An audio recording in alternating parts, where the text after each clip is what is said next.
Looking to boost your financial modeling skills? The Advanced Financial Modeler Accreditation is designed to help you strengthen and validate your financial modeling skills. In the AFM program, you will become an expert at building a world-class three-statement financial model of a company from scratch. Learn more by visiting fminstitute.com today. Welcome to Compound Insights, a podcast by CFA Society New York. I'm your host, Rob Rowan. Today we're talking with Mattia Rattaghi, who advises on and carries out digital finance and Web3 projects and private companies, trade associations, and regulatory bodies.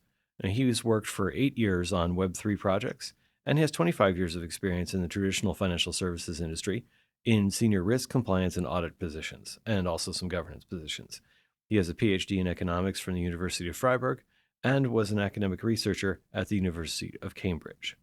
So I know this is an exceptionally interesting topic to a lot of people because they see these things changing around their offices all the time and wonder where they're going to be in the scope of things. Now, the regulatory framework is also something that's important to consider as these industries grow, and that's why I'm interested in speaking with Mattia today. So we're also recording this on an exceptionally interesting day in the evolution of coin. This is the day that the number of daily new shareable, verifiable Bitcoins issue drops from 900 to 450. So, Mattia, if we could start there, what do you think the impact of that might be over the longer run? Yes, indeed, Rob. I mean, we are today a special day. We are expecting the fourth halving of Bitcoin. And I was comforted this morning by seeing that there's a rebound in the price, probably expecting that halving to happen.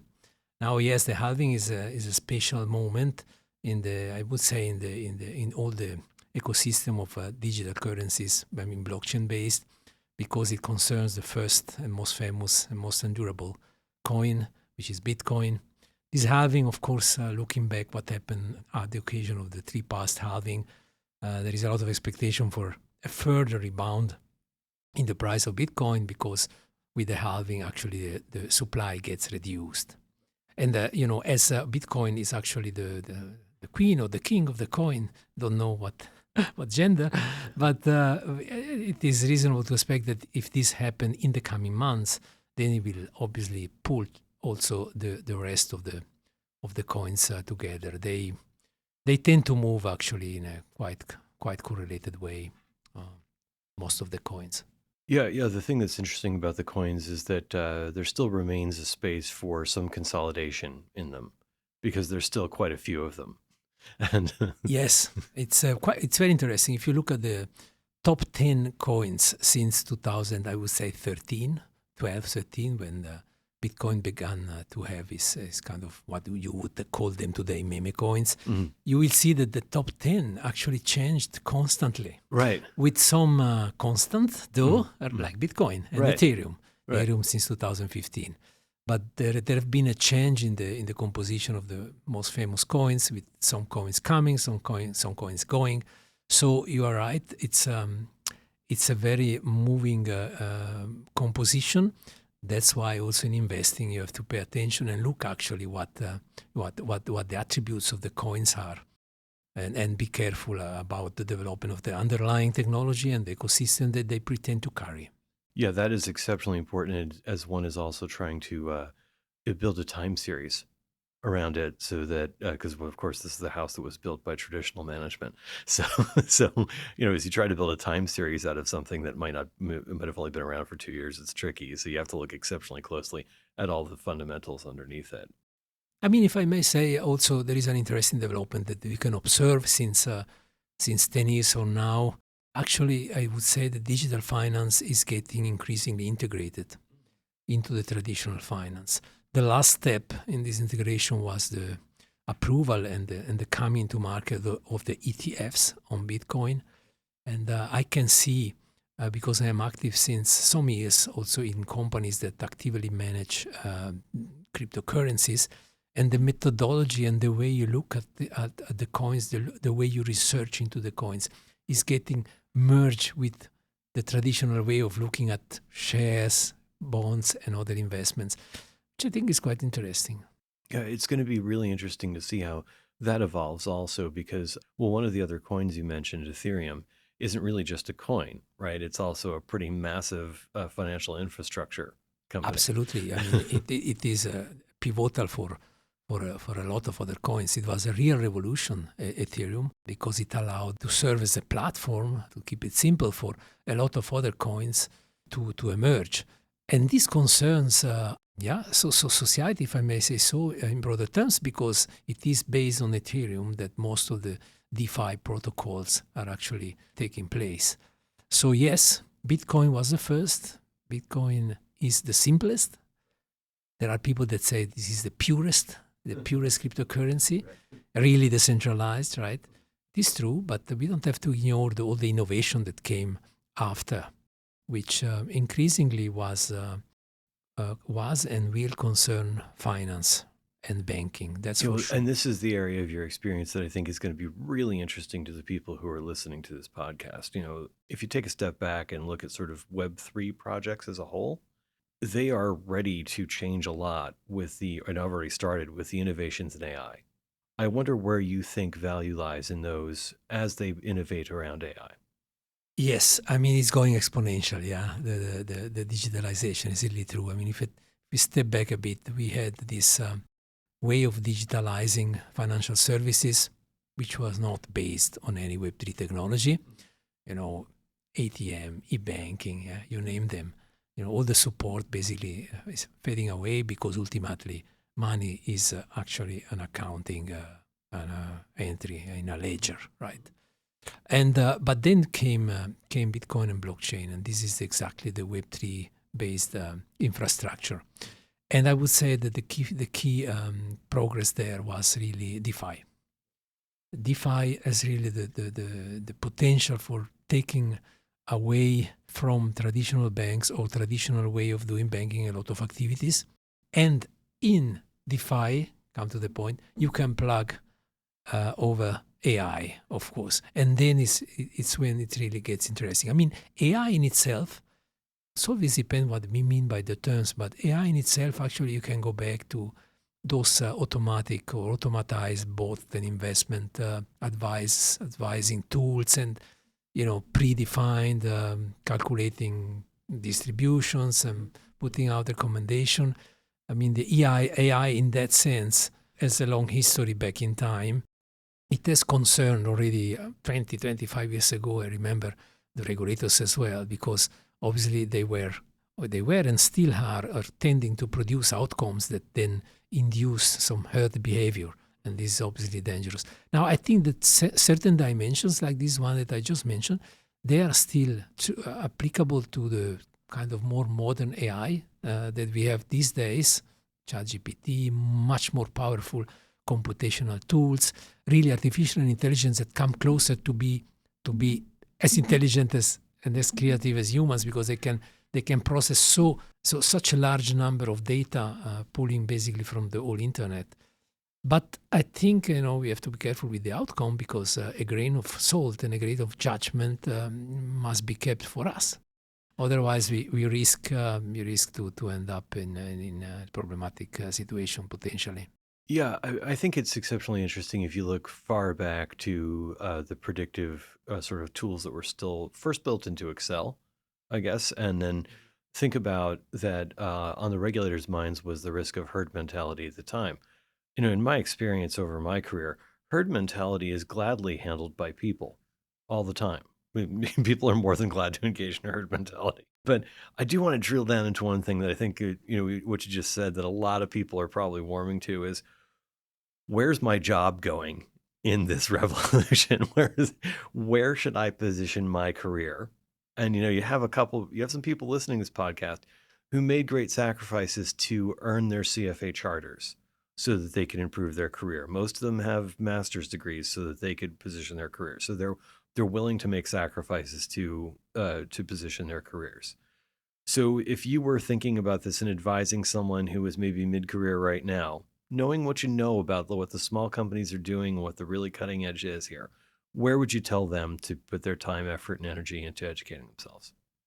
Yes, maybe a couple of thoughts. I mean, one, I think important advice that I can give out of my own experience is really to be in love with technology. I mean, there is no choice. If you are in financial services, don't think that you can ignore technology and any of the developments.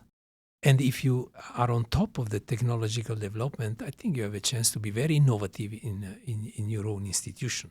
But if you ignore that, you are gonna be actually replaced by it, as it happened in the past, right? That's in the treatment. That all what is treatment of data is at risk.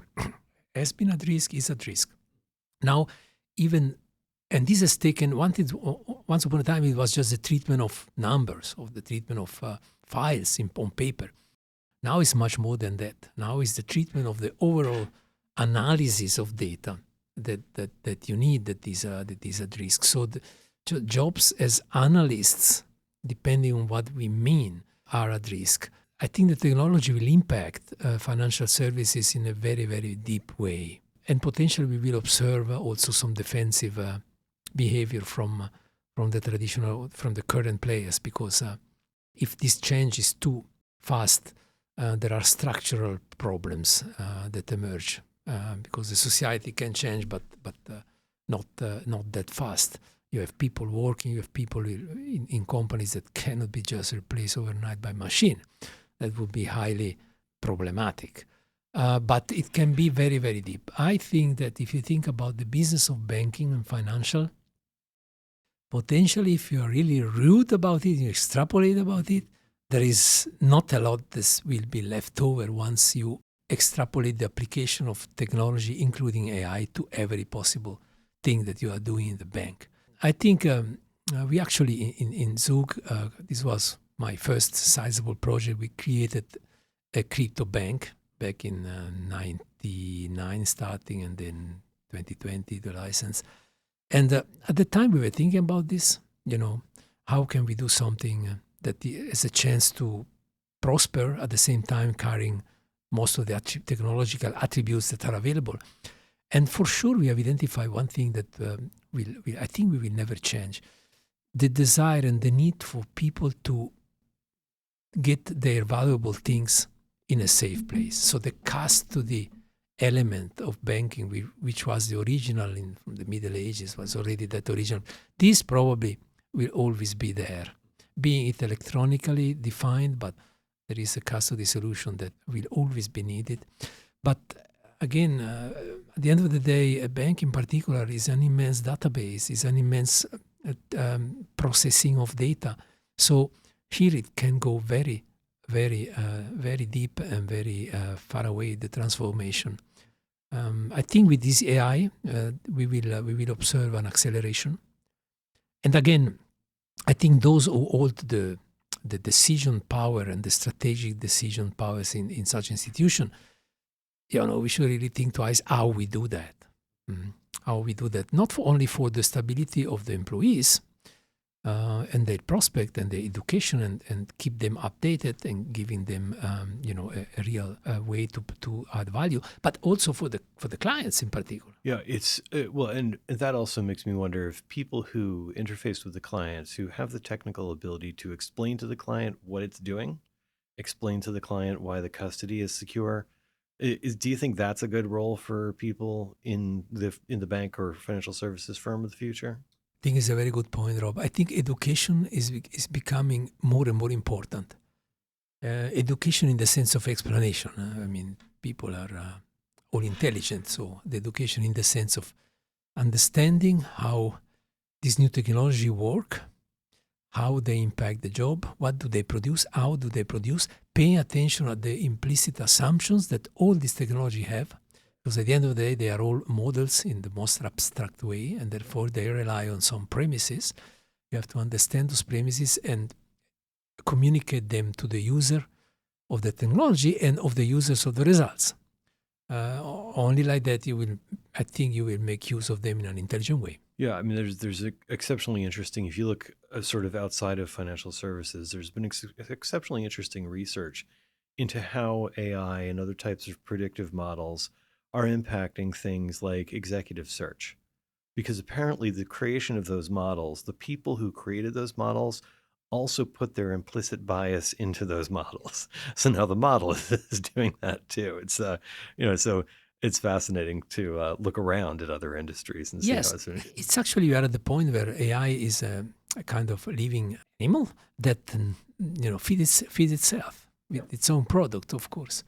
So at the end of the day, I think it's going to be very crucial to keep some healthy independence of mind in the results of the AI and in the way you actually use it. ChatGPT, I think, is a phenomenal innovation, and I look forward to even better version of it.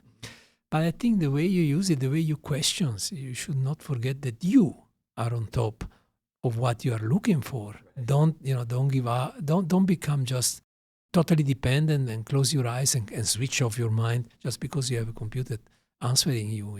You can use it as a sparring partner, if I may say so, to progress yourself in the understanding of what you want to understand. So where the lead is, I think it's going to be very important. We have to teach our children as well. You are in the lead. This is technology that will help you, like a spoon will help you drinking the soup in a better way, but you are in the lead. Right. Well, part and parcel to all of those things is the regulatory landscape. And the regulations, let's look at them across the developed world for a minute, have been all over the place. Some places, like in the US, was very hard on minors.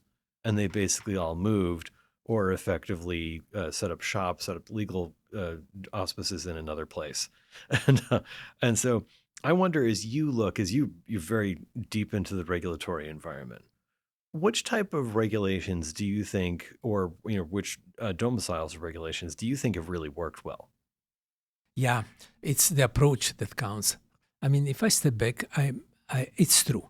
I am. If you look up my persons, probably you get a lot of results connected with regulation. But I'm not a lawyer. I'm an economist. So I got interested in regulation at least 25 years ago in financial services where I noticed that regulation was a strategic variable. So it was very important to be on top of what was happening and potentially influencing it for the good, because it was a variable that was going to impact your bottom line. And this has been true since then. Well, so yeah, at the beginning, if you go back to 25 years ago, that was probably nothing compared to what was coming in the form of the post-Great Financial Crisis absolutely regulations on banks, which have changed the GSIBs dramatically. No, anecdotally, I actually was hired once by UBS Group with a lot of things to do, but one was to take care briefly about Basel 1.5. Okay. No, you need a hair like mine, right? to remember what this was. Yeah. In fact, the kind of short assignment ended up in the rest of the lifetime. You took it all the way through Basel III. Yeah, exactly. Yeah. So I did experience all the too big to fail problematic and solutions to it. But maybe I should focus on the digital finance because. Again, when I step out, let's say, from the traditional banking sector to embrace more the innovative side of it, I noticed that there was a lot of good things being done and a lot of bad things being done. And the ultimate beneficiary or people that would suffer from it were, of course, the consumer and the investors. Right.